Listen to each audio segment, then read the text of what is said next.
Okay, I think I have it straight. Thank you.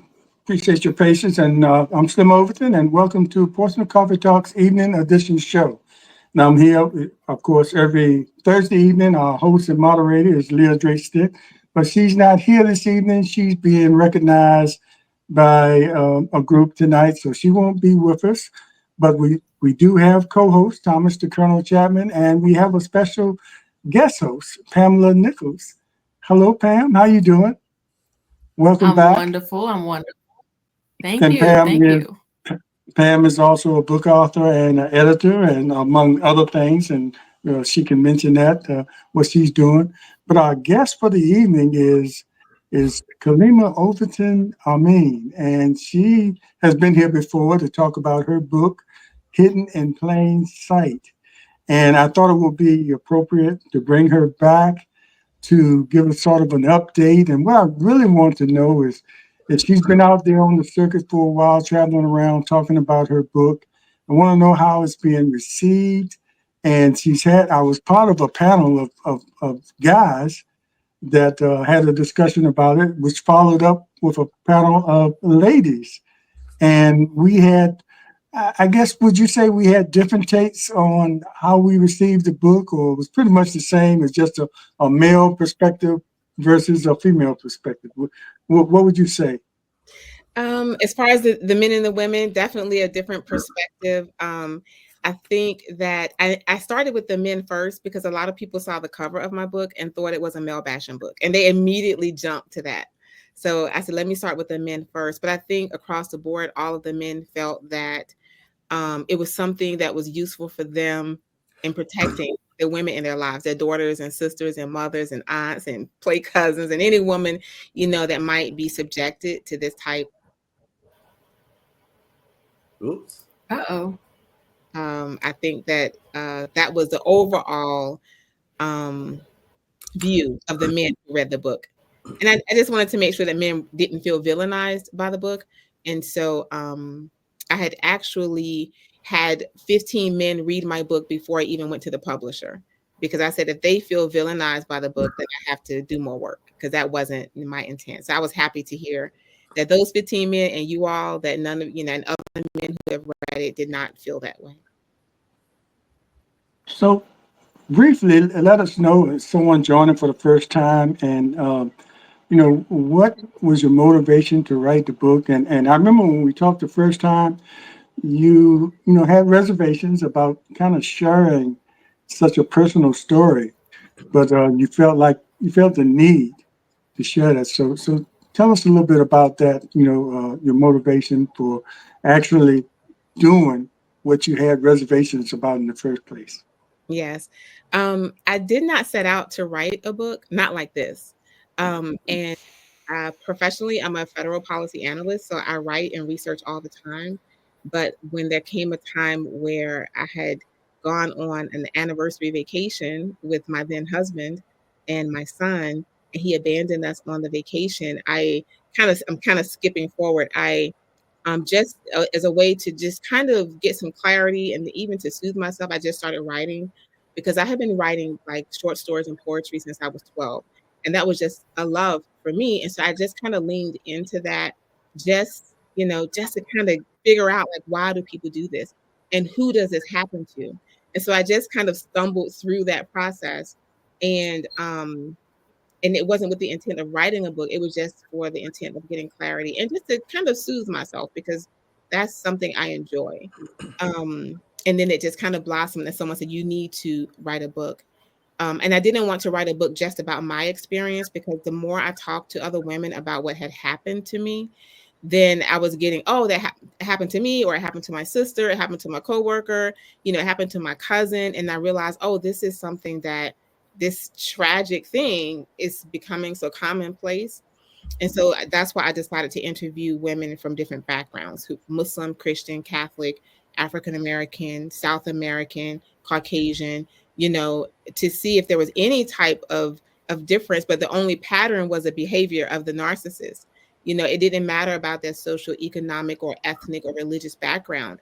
They all experienced the same thing. And so when I looked at the pattern of behavior of the men, I realized, oh, these are 9. That's how I developed those 9 red flags. These are things that are common across socioeconomic backgrounds and religious backgrounds. I hope I didn't go too far, but yeah. No, no, that's No, that was fine. You know, good.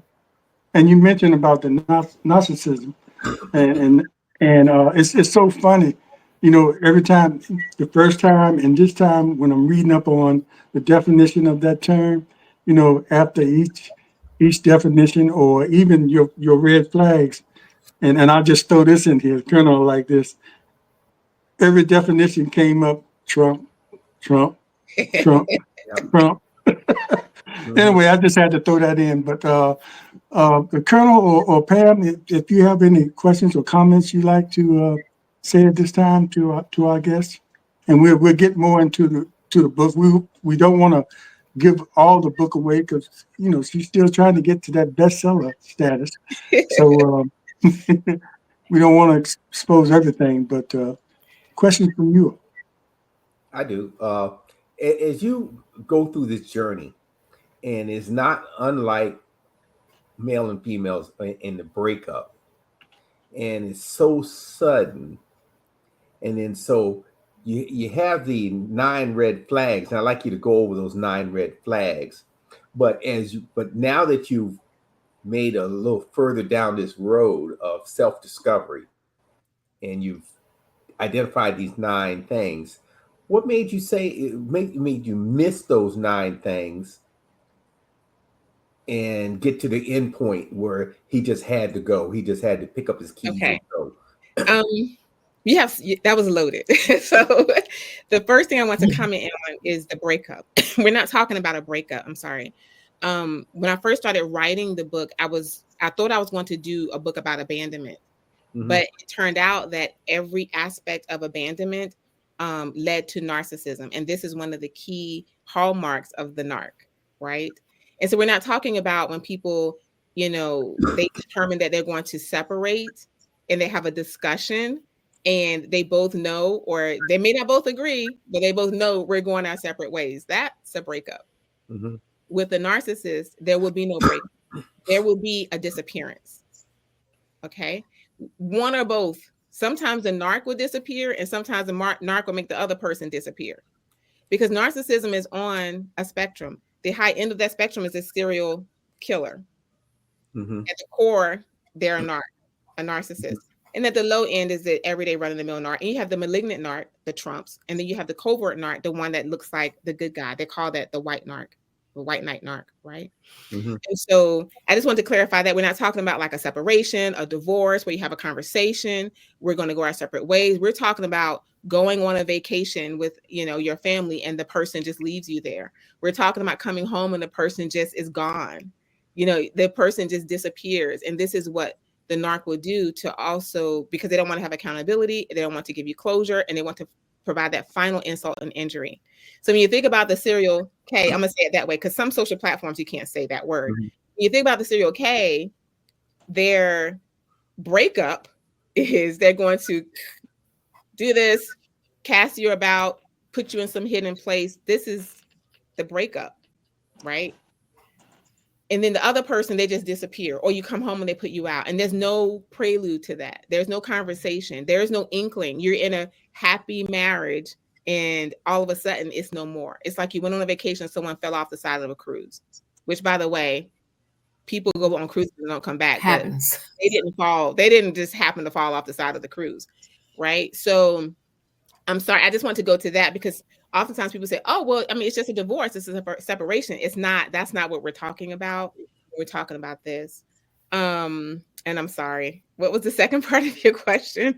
Wait, it was deep. And so I was going to get you to talk about the 9 flags, red flags. But now I've gotten into it's what you was talking about makes it stimulate this next question is that so after a narcissist breaks up,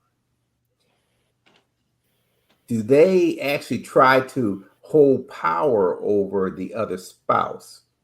Oh, most definitely. And so once the narcissist does what they call the discard, it's really called a discard. And when you think about someone putting trash out. Because just like the serial K, the narc, even the lowest level of the narc, some of them are dangerous and some are not.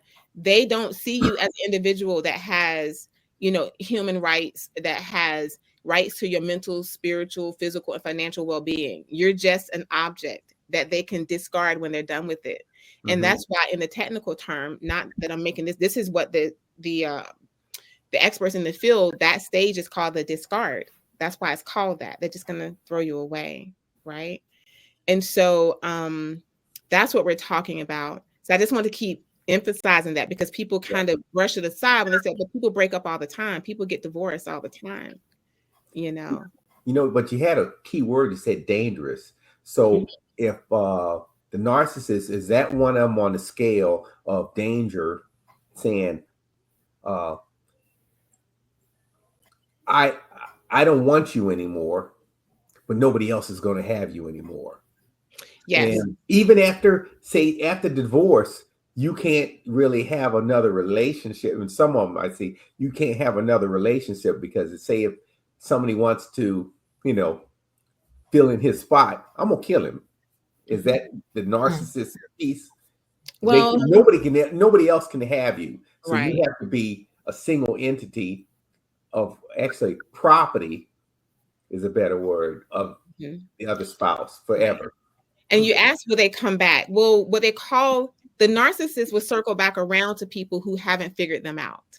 Once the mask has slipped and you see behind the mask, they will run and they won't come back. That's the only good thing. Once they realize, but if they think that you don't really see who they are behind the mask, they will keep circling around. And this is how people, and like they will like get rid of you. Like you're saying, these things happen, but they will keep circling around as long as they can, because their goal is to feed off of you mentally, physically, spiritually, financially. And as long as they can do it, they will. And oftentimes people feel like, oh, they're coming back because they want to make things right. And people become trauma bonded. And you're not bonded to the trauma that they're giving you. You're bonded to the hope of change. And so they have this love bombing where they're kind of sucking you in. The love bombing feels good. They're love bombing you, your family, your friends, your coworkers, the neighbor, the dog, the cat, the fish. They're sucking everyone into this great feeling.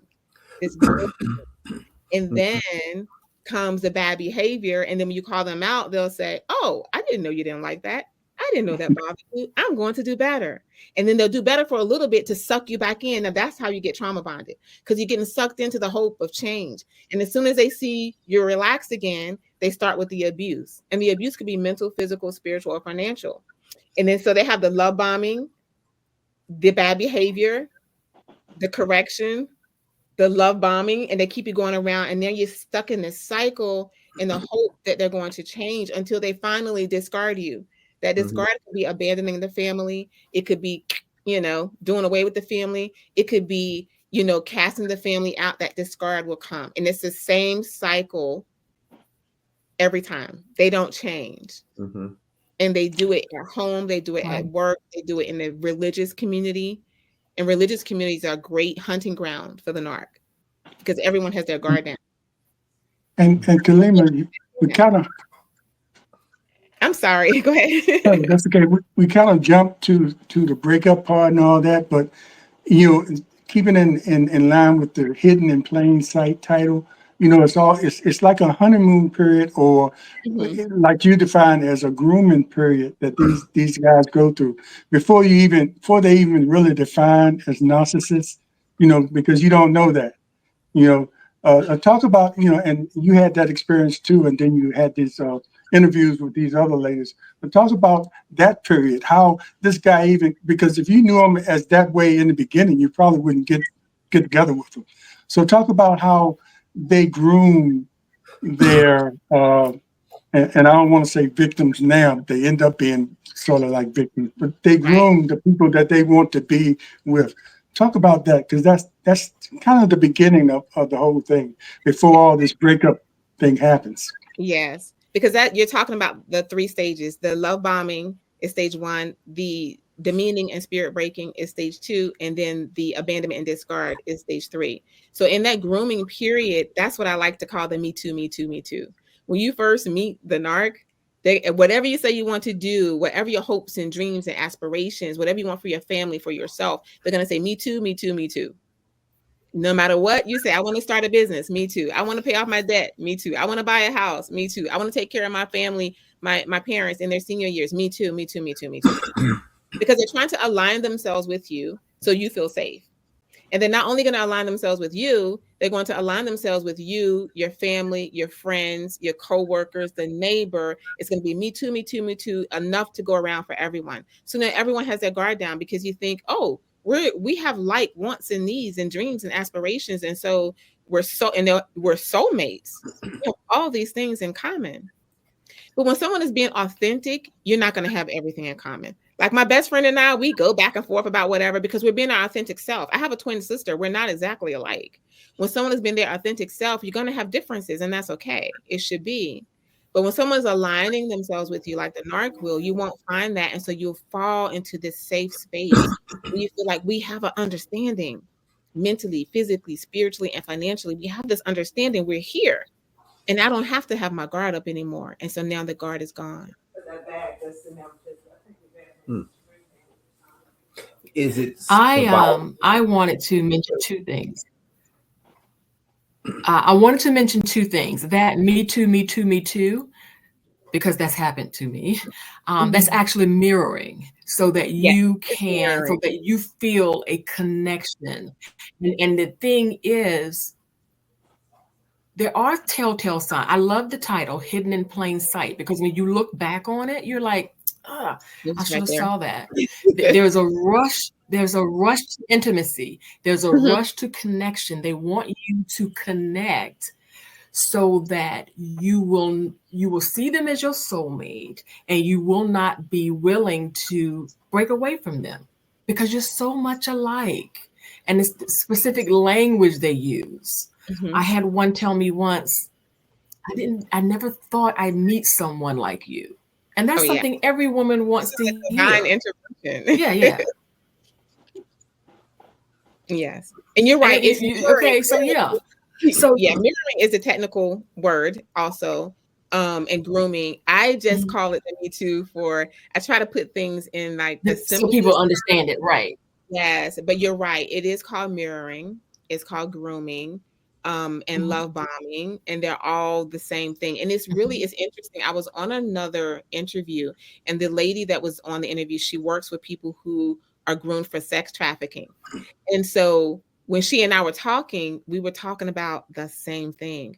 And so the narcissist grooms people the same way they groom people for sex trafficking, to participate in drug use, the way they groom children. The narc has the same process, really.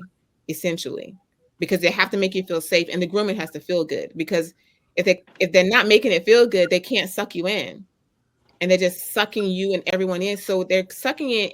It's a lot of work for them because when they're sucking in your whole family and your friends and your co-workers, they're trying to compromise your safe spaces. So when the abuse comes, and it's coming, mental, physical, spiritual, or financial, when it comes, you won't have anywhere to go to, right? They're going to say, what do you mean? He cuts my grass all the time. What do you mean they keep my kids? What do you mean they did this and that and the third? Then what are you talking about? Yeah. You say it's a lot of work, and it is a lot of work for them. How do they choose their target? How do they know that this one will let me, but that one won't? Keeping in mind that it is so much work. How do they choose their target? Contrary to popular belief, the narc is not a bottom feeder. And people think, I'm not calling people bottom feeders because everyone has worth, but people think that the narc is going for the easy prey, but they're not. The narc is so self-indulged and so self-important that they're really always like a shark swimming at the top. They're looking for those people who have authentic family and friends, authentic connections. They have a nice career. They're good arm candy. They have careers. They have family. They have friends. They have community, because they want to suck off of them. They want to use them as a beard, because it makes them look safe. It makes them look worthy. It makes them look important. Like, look at me. I have this person. So, I'm like the rest of you. So they'll pretend to be involved in religion, in politics, in education, or they may really be involved just to find these people. Now, it doesn't mean the people here who are more vulnerable, I'll put it that way, it doesn't mean they're not going to take advantage of them too. I mean, it's a narc. Why not? They have, they just do what take advantage of everyone. But their target is going to be that person that they see that's kind of shining. And so I always often tell people, don't think because you got sucked in by the narc, that means you have some kind of self-esteem issues, because they're going for people with high self-esteem. Their goal is to suck up your self-esteem for themselves and leave you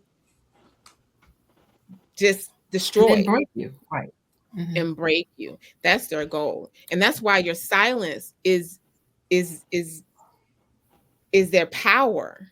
Because if you're talking and telling people about them, it takes away their power, because they're dependent on you to be quiet and to be ashamed that you were, that you fell for this bait and switch.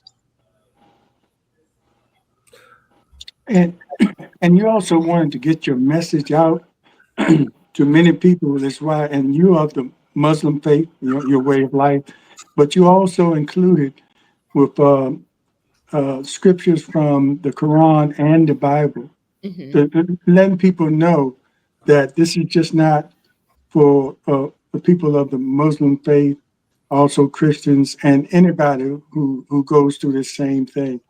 So, and you can discuss, because as we get back to the breakups and leaving, in some cultures, or some people they don't believe in divorce. I mean, people that believe in the Bible, there's certain areas in the Bible that they can justify that you just stay with the person forever.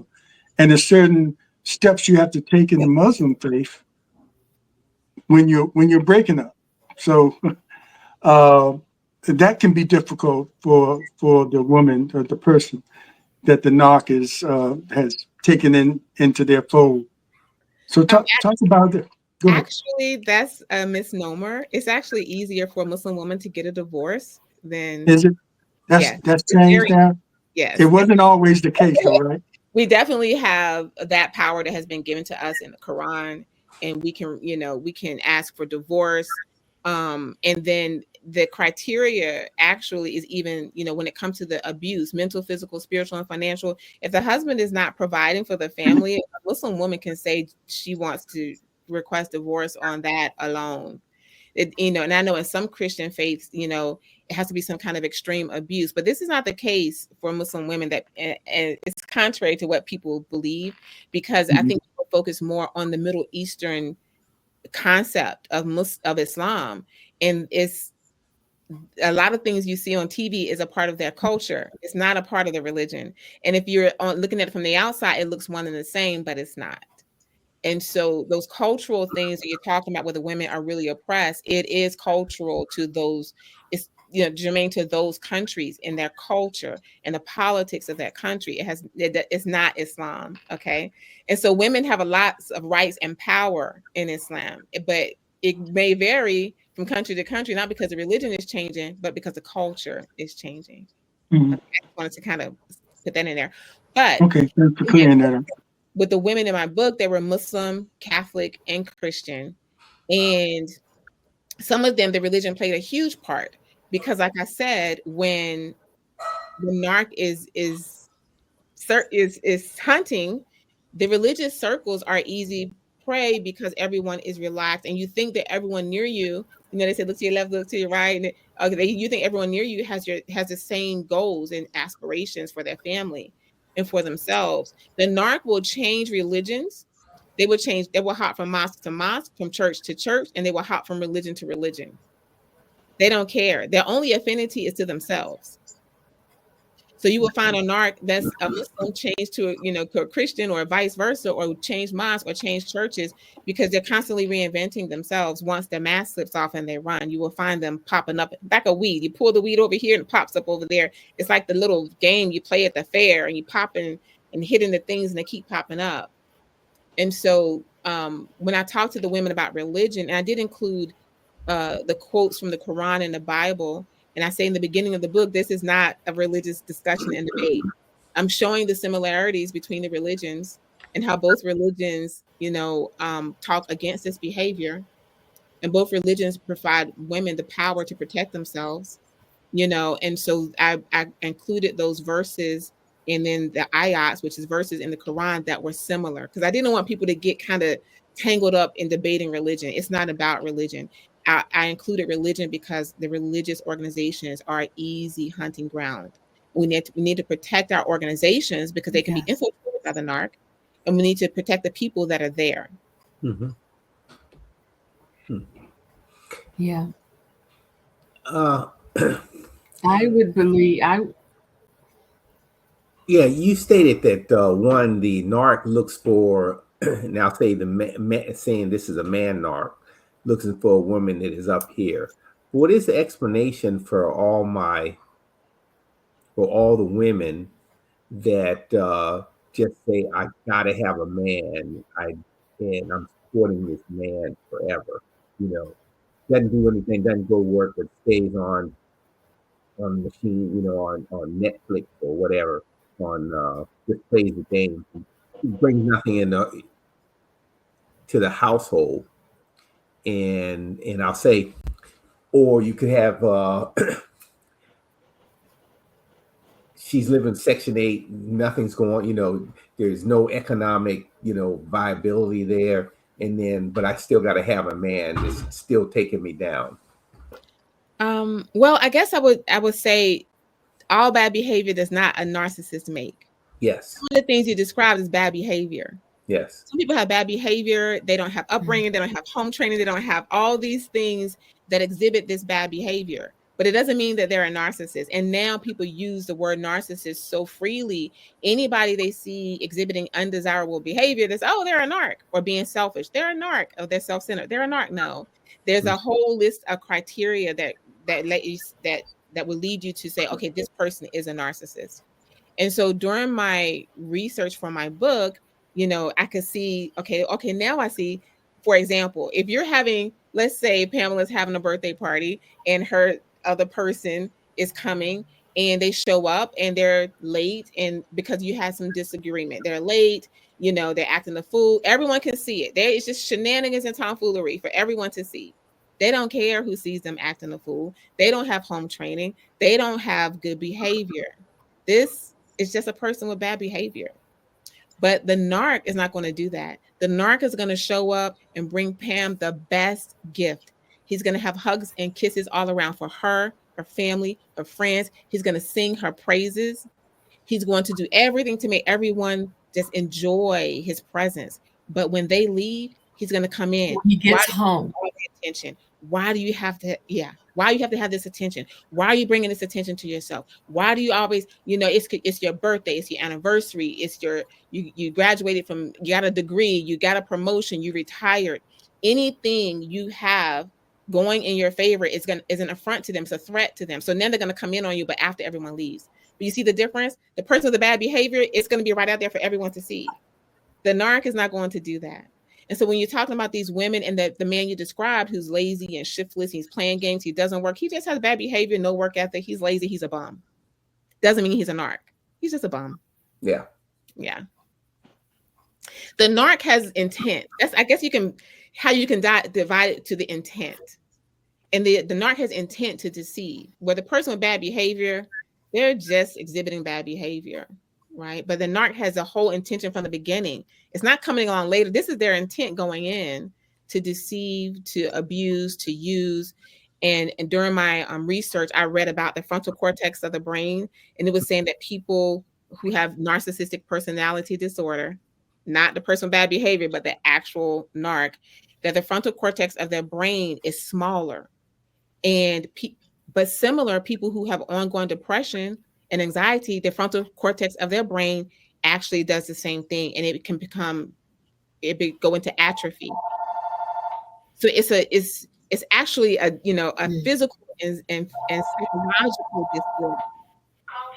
And so there are different people, the person with bad behavior and the narc. Mm-hmm. So what kind of talk for say, you have your kids, you mentioned you have your sons, right? I have one son. One son. So he becomes of age and he's getting ready to or he's out on the dating scene. I'll use him as an example. So what kind of talk do you have him to say, this is what you're not looking for, or this is what you're looking for? Well, we have to set like the criteria that we're going to have for our kids. With my glasses have something going on here. The criteria that we have to have parameters, and that's why if we have religious beliefs, we have to use those as our rails for our parameters in life, but we want to always try to look for someone who exhibits empathy for other people, because the narc has no empathy. This is their major flaw, is that they have no empathy. They don't have the ability, just like the serial killer. Mm-hmm. They can do this to you because they have no concept of what this does to you, how it feels to you mentally, physically, spiritually, financially. The narc can't relate to that, and they don't care. Okay. And so when you're talking about telling people, or whether they're teenagers or even 70, 60-year-old people are getting, conned by the narc, but they're not seeing this person in a way that they lack empathy for others. And sometimes you won't see it. You won't see it in the grooming stage, in the love bombing stage. But what'll happen is they'll say things that make you say, wait a minute, that doesn't make sense. Or you'll see them do things that don't make sense. You'll see them act just kind of in a way, like if you see them kind of dismissive of people who are weak or vulnerable, or, someone who is homeless, or they're just dismissive of people, and it doesn't mean they're a narc, but it's like once these things start piling up, you have to kind of check them off and say, call a thing, right? We want to look for people who are authentic, who are open, who are transparent, and be able to ask questions, because a lot of times we don't ask questions because we feel it's rude. So if someone tells you I'm divorced, you should say, I need to see those papers. It doesn't matter who it is. But the narc is hoping to get you in the love bombing stage so quick that you're going to believe what they say. And you need to ask these questions before you even have, it seems premature, but if someone's trying to come into your life, you need to get these things cleared up before you even get into a romantic relationship. Because the narc is going to move quick, 90 days. They have 90 days to get you on the hook. And now you're not asking these questions. So I want to ask, after you have probably experienced a knock, I saw some studies where they say some families were so used to being controlled, and once they got out of that situation, they went places and didn't know how to even order for themselves, things like that. So how do you, what kind of, I guess it's therapy involved afterwards to sort of get back to normalcy, but because could you be in a situation where you're looking at every man or everybody you run into, even if they just show one of those signs of being not, a knock, that you sort of wave them off and you might miss out on the good things? So is it continuous therapy after you get out of this to sort of come back to yourself? Definitely. Because 6 months with a narc can send you on a 5-year tailspin in your life. Because it's like, when you see on the Weather Channel and they have that tornado and the guy is superimposed and it's kind of quiet inside of there, and all of this stuff is happening around, the narc is tearing up your life. And by the time you realize what's happening, your life has imploded.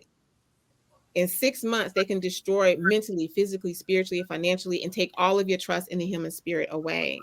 So you do have to have, intense therapy. And you do have to have ongoing support to recover from that, or you will be walking around looking at everybody like you're going to do me harm, because you were in a place where you thought it was safe, and now now that you know that it wasn't, now you think everything is unsafe, right?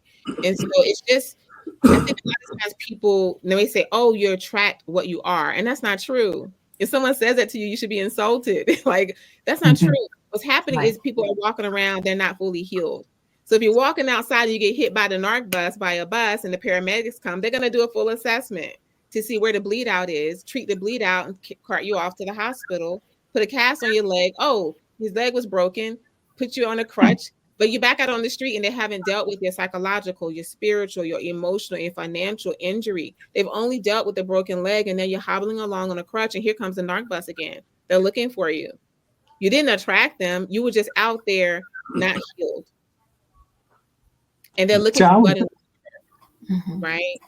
So we have to have that. And I think the other part of that too is, no, go ahead, Kalina. Oh, no, I was, no, you go. I think the other part of that too is, along with getting the counseling, therapy, help that you need, is to take your own power back. I think a lot of us, a lot of people who've been hurt like that, you are wondering if this person's going to hurt me, if this person, and the power is not out there. It has nothing to do, once you get to a certain headspace, with what they're going to do. You have now set your boundaries. And if someone crosses that boundary, you know what to do. And that's the difference. That's what you didn't know before. But that comes after your healing, after doing your inner work. If you've done some healing and inner work and you're still wondering, if you're still sheltering your heart because you feel like this person, I wonder if this person's going to do it, I think that's the key, that you still need to do some more healing. Because at some point you should realize, yeah. Exactly. And it takes not just the work like with a therapist. You might have to call in a medical doctor, because I'm gonna tell you, my anxiety was so great. Although I had no physical illnesses, I had physical pain, but it wasn't related to any illness. It was physical pain related to my anxiety from the situation. And so you have to think about, I need a therapist, I need a medical doctor, I might need a real estate agent, a financial planner, I might need a clergy member from my place of worship. You know, you have all these things that have to kind of get in line to restore your life and get your power back. But if you have one of these things missing, you got a little crutch, and you're walking around with a mental limp, a psychological or spiritual limp, you know, you don't have all your power back, and you're weak and vulnerable to the narc. Maybe not that narc, it could be a new narc. But it's not that you're attracting this into your life, you're just not healed. And so you're kind of stumbling over it. You're backing on the same corner, on the same street, trying to cross against the light, because you haven't learned that what the red light looks like. And Pam, you know, as far as you're talking about therapy and things like that, you know, you have written books that were pretty much based on things you have been through. Is the book writing also a part of the therapeutic process of someone? You know, that's why I always say everybody has a book in them. And if everybody could write a book about something they're going through, it would, in some cases, it would be a relief. And I always wonder about that process when somebody writes about something so personal. You've done it, Pam, and Kalima, you've done it too. You know, is that process also a part of your healing? Just putting pen to paper? Absolutely. Absolutely. Next to the mental health help and my community of faith, the writing has been major. I have sat down to write and an answer just comes up off the page. I have sat down to write to figure out an answer, but then I have sat down to write and then an answer shows up for a question I didn't even know that I had. It is amazing. I don't even have words for it, but Kalima, you understand. I definitely understand, because a lot of people ask me, because during this time I was caring for my dad who was terminally ill. He had cancer, and I was caring for him in the home. And so all of this happened right then. And then I'm writing and all this stuff is going on. I'm working full time during COVID at HHS. So we were under the gun all the time. And someone asked me, how did I do that? And I really don't know. It's like all of a sudden, it's almost like a blur, the time that I was writing the book. It was almost a blur, and I kind of woke up and here it was. But I did want to say that everybody, I call it like my that writing is my superpower, right? That's what I say. Like, that is just because it just happened. But I have been writing even for a living, but I'm just saying that's my thing that I've always been comfortable with. But everyone is not going to write a book, but they can exhibit and use their superpower and read your book. When you have trauma. You know, it could be playing chess, it could be cycling, it could be walking, it could be feeding the homeless, it could be caring for elders, caring for kids. Whatever that thing is that bring you joy and give you strength and power, you have to just lean into it 150%. So when you get kicked off that narcissistic cliff and you're about to crash and burn, you're going to deploy that parachute, whatever it is, lean into it, and it's going to give you a safe landing. It's going to give you a safe landing. And so, you know, it doesn't mean that you have to write a book. It does mean that you have to find that thing, whatever it is, even if it's just gardening and weeding in your yard, that gives you strength and power and the energy to go forward. Lean into it 150%. It's going to save your life. Mhm. Yeah, That goes Colonel into Ward, what you're calling go ahead, that Pam. goes into what you're calling post-traumatic growth, and I love that so much. If you could explain that for a little bit. Okay. Well, I came across this while I was writing the book. I didn't even know I was going to write a book about narcissism. I thought I was writing a book about abandonment. But it led to that because this is the hallmark of the narc.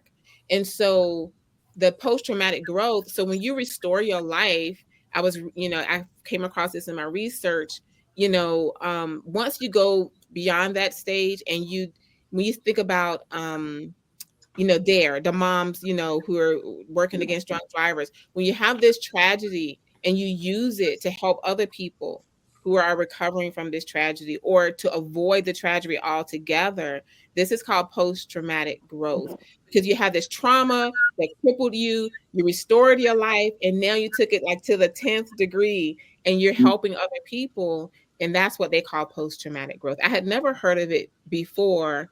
And then I came across it, in my research.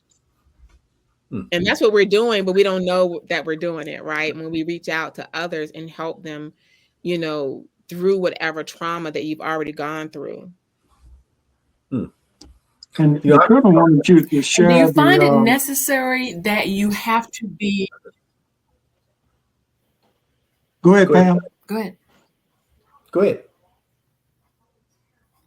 No, I was going to say, talking about the post-traumatic growth, because I keep hearing people say, well, particularly in our houses of faith, sit down until you have to be 80, 90%. Is there a certain percentage that you have to be healed, or is it okay to just go ahead and move out while you are healing?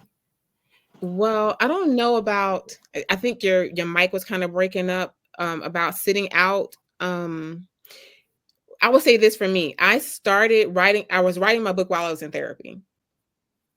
I wasn't healed, clearly, right?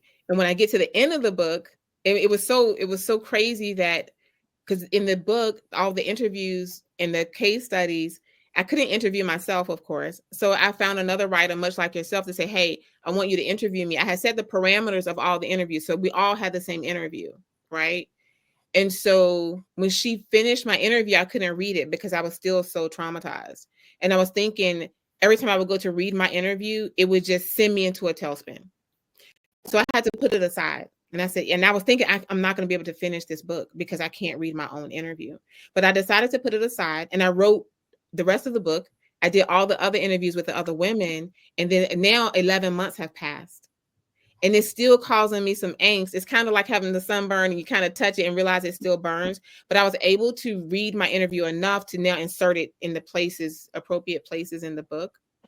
So I wouldn't say for people to wait until they're healed, because I felt like for this, if I waited until I was healed, which could still an ongoing process 2 years later, that people would get hurt and not have the advantage of this information.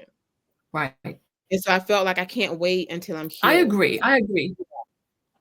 And then I also felt like, one of the other things you had mentioned, Slim, was I did feel like I wasn't going to be the same again. When you're talking about, are you going to look at everybody else kind of sideways? And I'm a very, outgoing person. I don't meet strangers. If you sit next to me on a plane, we're going to be best friends by the time this plane lands to wherever we're going, and I was worried so much that I wasn't going to be that person again. But you are, I'm telling people, you're going to be who you were again with proper therapy, and you're going to be even a better version of yourself because now you're a little bit smarter. You have some more knowledge, wisdom, and understanding you didn't have before, but that comes with the bumps and bruises in life, and so I was really worried about that, and I didn't need to be. I was worried that this is going to change who I was as a person. But then I found, that's what therapy is for, to get you back to the best part of yourself, and then add some icing on the cake with that knowledge, wisdom, and understanding. And there you're like 2.0, you knew and improved. But I wouldn't say wait. Right. And I have found that you've got kindness and empathy added on top of that as well. So, that changes for the better. And the other thing, Yeah. Yeah. I actually had the thought today because I had been told over and over again that it was me and my personality and nobody's gonna, you can't get along. You know, you hear that message, it's you. You can't get along with other people. And I'm learning how to challenge those words that were said to me, whereas we just blindly believed them before. We have to watch, and I learned this in therapy because I was told in this whole process. So the narc is going to create a whole smoke screen, a whole fictitious war that's going on that doesn't exist to justify what they're doing to you, right? And so I was told that I was stubborn, you know, I don't quit. The person actually said this to me, you just don't quit. And my therapist said, that's interesting. He said, but you accepted that. He said, but you need to turn it around. Say, I'm tenacious. I'm not stubborn. I'm tenacious. You know, I'm not, you know, outspoken. You know, I use my voice for my power. If they will put these negative connotations on you that don't belong, and we accept them, right? And so, like you're saying, like people are telling you, oh, you don't get no, I'm. It's not that I don't get along with people. And when people are telling you that, I'm selective about the people that I want in my space. And I'm okay to move them out of my space. And even like during this last election, people were like, oh, you're immature if you're taking people off. I can determine who's going to be on my social media and who I want to see and what I want to see. I'm cleaning house. I cleaned up all these people. I would post, I would clean house, right? But I have the right to do that. And so when people say, to do that, you know, no, you have the right to determine, you know, we're spiritual beings having a physical experience on this earth, and I have the right to determine how I want my experience to be and who I want to be a part of my experience. Yeah, I am now aware that when the narc was saying you're this, like the person that said that you were stubborn and you turned it back to tenacious, what they are really doing, because they give so many tells that we don't recognize until hindsight. Yes. They're telling you where they're jealous of you at. They're telling you that this is the thing about you that intimidates me, but we hear it as a loss or something as a failing. I was told you always got a plan inside of a plan. And what they really meant, what they were really saying is, you don't fall apart. I see you keep getting back up, but that's not what they were trying to frame it. They were trying to make me feel like, they were trying to make it negative is what I'm trying to say. Right. Because anything that you have that's like I was a schemer or something like that. They will try to make your strength will definitely be an affront to them.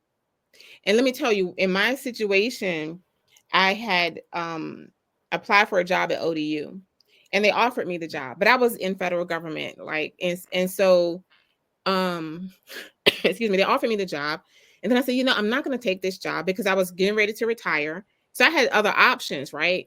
But I said, I'm not going to take this job because they're not offering me enough. And he says to me, how much money do you need anyway? Right? And it's kind of like, that's where he was jealous. Narc is so bombastic. You hear stuff and you're kind of like, did I really hear that? And then you explain it away. Oh, the person's having a bad day. We're under a lot of stress. We're in the COVID lockdown. We're doing all this and the other. And so you kind of brush it off because it's outside of their behavior, but it's not outside of the normal behavior. That's a mask slipping off. And then you're seeing the true person. This is them. This is their behavior. And so he says to me, how much money do you need anyway? I have to work 2 jobs to have that kind of money. Well, now it's dawning on me that I didn't know we were in competition, but you're always in competition with the narc, right? And I don't know this, but what I know is you have twice the degrees I have. And now I realize you are angry about that, but it never came out before. But we're in different professions. And so in my profession, there's a different level of whatever your ability to earn. And when you're in another profession, it's different. It doesn't mean that we're not competing, but this is in a normal relationship. We're not competing because everything is going into the pot. It doesn't matter. But that's what was said. You know, like, who are you? You know, who are you? How much money do you need anyway? Who are you to turn down this job? You know, but I know my worth, and I know they're lowballing me. And I Right. know I need to have flexibility to take care of my dad and my home. And I've told them this, and I said, no, I don't want this job. Right. And so that's what they'll do. They'll try to make you even feel bad for doing a good thing, because they'll say it's, in their mind, it's making them look bad. Right. You know Right. that A lot of that's a key insight point. we get Yeah. in hindsight. In I- I- hindsight. yeah. That's why I want to write the book, so people can get it on the front end. Don't get thrown off a cliff like me and learn it on the way down and get that parachute and all of that. You're just going to be, I need you to be 10 steps ahead of me. Yeah. Well, you know that Unfortunately, a lot competition of people on take that route.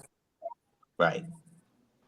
The competition on relationships and people together, and when one spouse makes more than the other, and it's a large disparity between the two, that's always a competition that needed to be either worked out before we got that widespread, and or when we first got together, because you don't have to really be a narcissist to do that, but there is a jealousy, and there's a I hate to say, especially if the man is on the south side of that economic discussion, especially a black man, uh, it just doesn't work out right a lot of times unless you educate them. Well, if the person is, well, that could be, I'm not disputing what you're saying, but I'm saying when you're dealing with a narc, you're never going to know that, because the narc in the beginning, in the grooming stage, they're going to ride for you. They're going to be down with you like 4 flat tires. They're going to ride for you like nobody else. They're going to put you on a pedestal. They're going to shop you around and show you around to people. They're going to talk about your accomplishments. This is what they're going to do. So you really don't have a way of gauging that in the grooming stage. And actually, you know, by and large, most African American women are the most educated population in the United States. And so that kind of, if we have to go by that theory, then we're going to continue to stay single. But I don't subscribe to that theory for myself, because I believe it doesn't matter. That's not what we're doing here. We're trying to merge two things together to support the whole. And however that support comes, we're doing this. And I have to kind of tell myself I can't subscribe to that, because that puts me in a worse situation. That means what? For African American women, who are the most educated group in the United States, what does that mean for us? So I feel like it's not a me problem. And I'm sorry. It's a, you know, it's something. Right. Yeah. I'm wondering if that comes back to actually just maturity. I'm wondering if that is an issue of what you said before, bad behavior versus narcissism, because I can't think of what Tabitha Brown's husband's name is, but he ain't got no problem. He's good. I don't think they have that dynamic there. And the way I see it, that's how that a positive example of that would look like, where the wife out earns the husband. Yeah, but in this case, this was known out the gate, and it wasn't a discussion. It was really like, we're going to leverage these two things.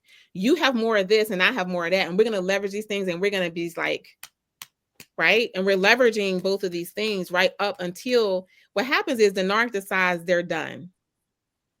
And they have to look for a reason to be done, because you're not doing anything to make them done. Right? So now they have to bait you into doing something so they can say they're done. You understand what I'm saying? And so the narc will create this whole force field, this whole issue that's not there. So when they do what they're going to do anyway, they can point back to those people they groomed and say, see, they will say that the person is an alcoholic, that they're on drugs, that they quit their job, that they're abusing them. The narc will say all of these things. We had a huge fight. And so this is what, and that fight never happened. Right? And so the narc has to make a reason. So this wasn't an issue until the narc needs a reason to be done. And now they're going to, and you don't know it, they're going to bait you. And they're going to say, they know how to get under your skin, and they're going to try to incite you. Right? And when you respond, they're going to say, oh, woe is me, I'm abused, and now I have to run. Right? Or it could be an underlying resentment they had all along, And now Mhm. they just had enough because they're gonna hop around. They have to have a reason to leave and make it your fault or make it some drama, or they will never leave a place in a respectable way. There would be no conversation, you know. The stories in my book are just crazy. The narc leaves and the narc puts the wife out. She finds an engagement ring that doesn't belong to her. He's already engaged to someone before she even came out the house, or all these kind of crazy things that you say, this must be a bad Lifetime movie, but it's the reality, unfortunately. As we come to the close of the hour, one last question. You had the signs in your book, and not going to go through each one of them. I think it's like 9, and you can buy the book and purchase the book. But I want to say, is it a combination of all those that make up? Because say, for instance, I fall under number 7. Would that make me, can I be one of those, fall into one of those signs and be one of those guys? Or does it take a combination of all those things that you need to be looking for to make a real narc? I mean, a Let's bona say, fide. yeah, bona fide narc. I would Yeah. say if you see one of those things, you should kind of make a mental note. If you see 2 of those things, you should pause. You should get second eyes on this situation that's not being sucked in by the narc. Because what happens is, in hindsight, like Pam was saying, now all these things are going to come rushing forward. Like all these things that didn't connect, didn't make sense. I saw this person doing something that didn't make sense. But you know what you'll find in all of the women in my book, including myself, the family and friends all said, we knew something was wrong. And they're smooth operators. We knew something didn't feel right. Or I saw this person doing something, or they were in a place, or they were in something didn't, but people are so polite, right? And what they see on the outside is, now you found your soulmate and they don't want to mess it up. But after the fact, everyone will come and they'll say, I knew this thing happened. And then when everyone starts talking, you realize nothing connected. But the narc is dependent on you not talking. Like the narc, I know we have to close. I know, like the narc will say, you're not around my family as much, because I'm protecting you from them. They're toxic. They have drama. They're always asking for money. They always get into a fight. They always need this, and they want this, that, and the third, but they're not protecting you from their family. They're isolating you and keep you in silos because they have all these different lives and you will not cross over. So they have family, friends, co-workers. Then they have the people where they have that secret life. All the narcs have addictions. It's part of the hallmark. It's part of how they self-soothe. Addictions to drugs, alcohol, pornography, sex. And they have a whole nother life over here. And so when things don't connect and people don't ask questions, this is how the narc slips through the crack.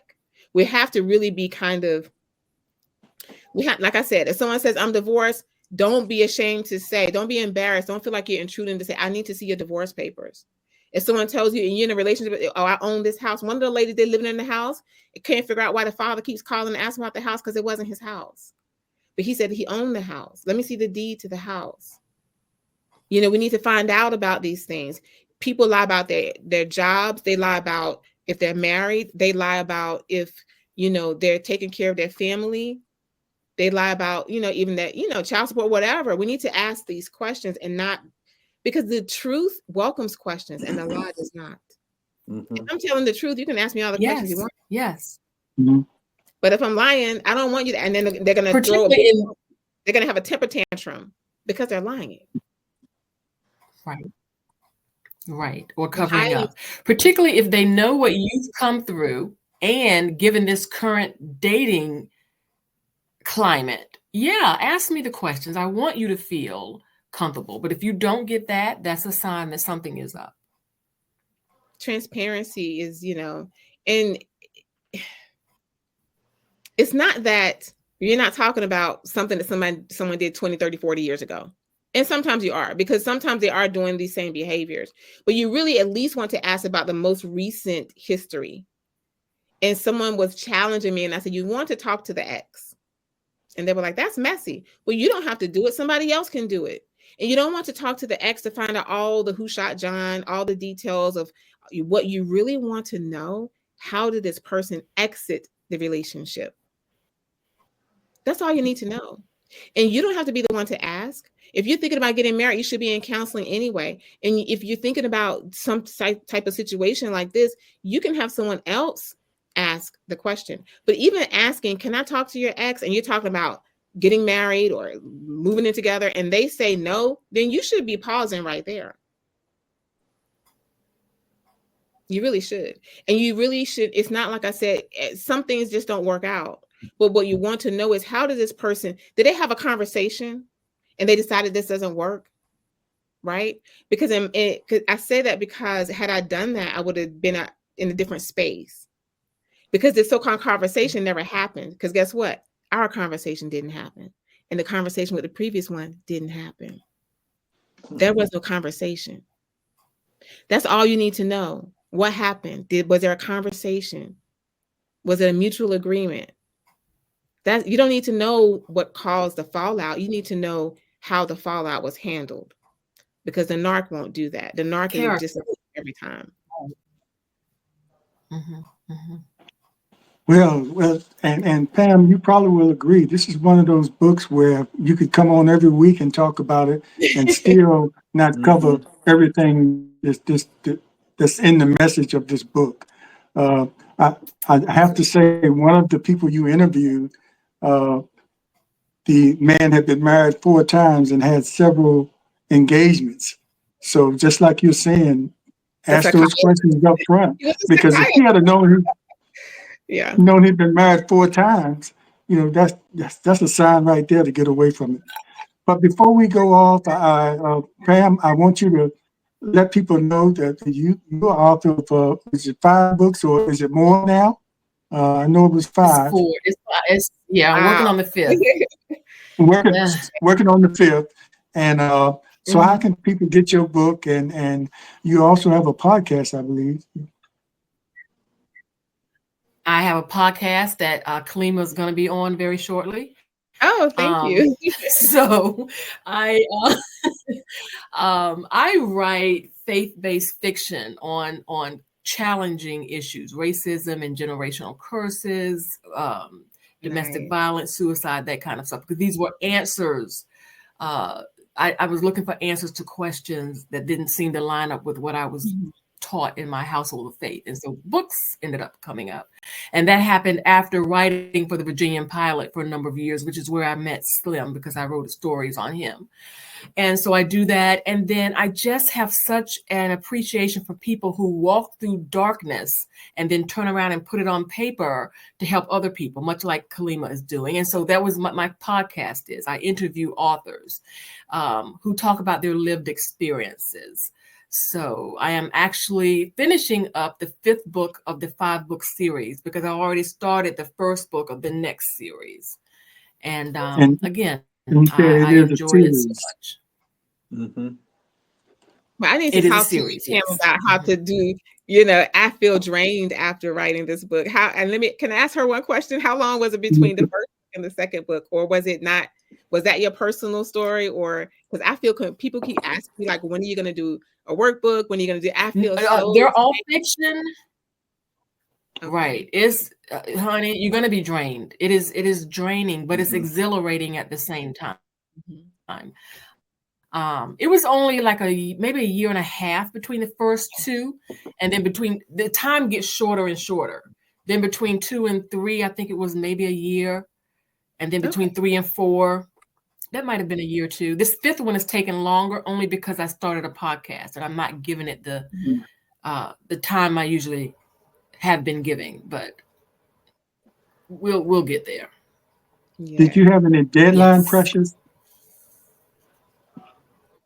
Are you talking to me?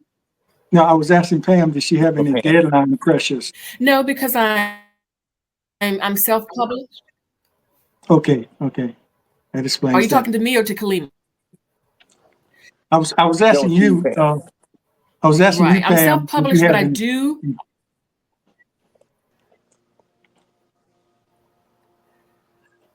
I am self-published,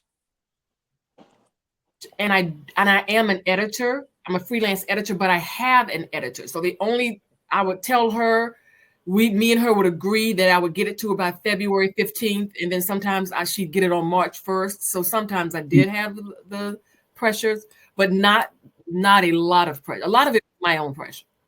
Mm-hmm. Okay, Lakima, tell everyone how they can get your book and what's up with you. You're doing a lot of appearances. You have a lot of things that you're doing. So what's up now? What's up next? Well, my book is available at Barnes & Noble, Amazon, iTunes, Google Play, and you can also get it on Kindle. I have a weekly live conversation on TikTok on Sundays at 4 p.m. from 4 to 6. And it moves quite fast. I'm just getting used to TikTok. And so my publisher has set me up on all the social media sites. So I've been working my way around. So I have a goal. Like when I get 6,000 followers here, I move to the next one. So now I'm working on TikTok. It's very new for me and it's fast moving, but I'm there on every Sunday from 4 to 6. The book is at Barnes & Noble, Amazon, iTunes, Google Play, and Kindle. I have a YouTube channel. So mostly everything that goes through TikTok is uploaded to YouTube. I haven't focused on that yet. I'm just going from one to the other because it's overwhelming. I had several therapists that recommended my book to their clients and they're pressing me for a workbook. And so that's why I was asking Pam about, I have to get to the workbook, but I have to remind people, and we have to set, I was writing the book while I was in therapy. So I'm just like, have to take a breath. So I am going to come out with a workbook. And then my sister said, oh, you need a workbook for children because she's a teacher. She said, oh, this behavior is here too. So those are the things that I'm working on. And I'm just kind of all over going and speaking engagements and events. I hope to connect with the university counseling services at HBCUs. So have roundtable discussions and trying to catch things at the ground level.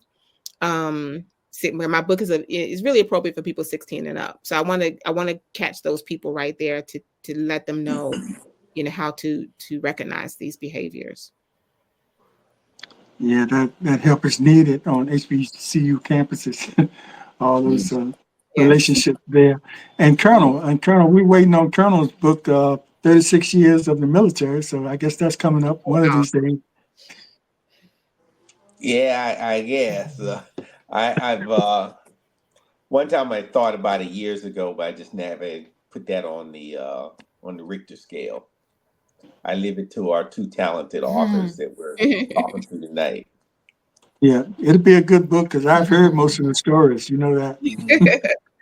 Nice. Okay, we want to thank everybody and thank you, our special guest, Kalima Overton Amin, and our guest host, Pamela Nichols. Thank you both. I'm glad you both came on. I know you would have something in common there as far as just to add to this discussion. And we're going to have you back and look for Kalima on Pam's podcast. I'm sure that's going to come up real soon. Absolutely. Where I'll you send get you the further link. information. Yeah. Thank And you. thanks everybody for watching, and we appreciate you. And make sure you like, subscribe, comment, and share this valuable information. And we'll see you next time.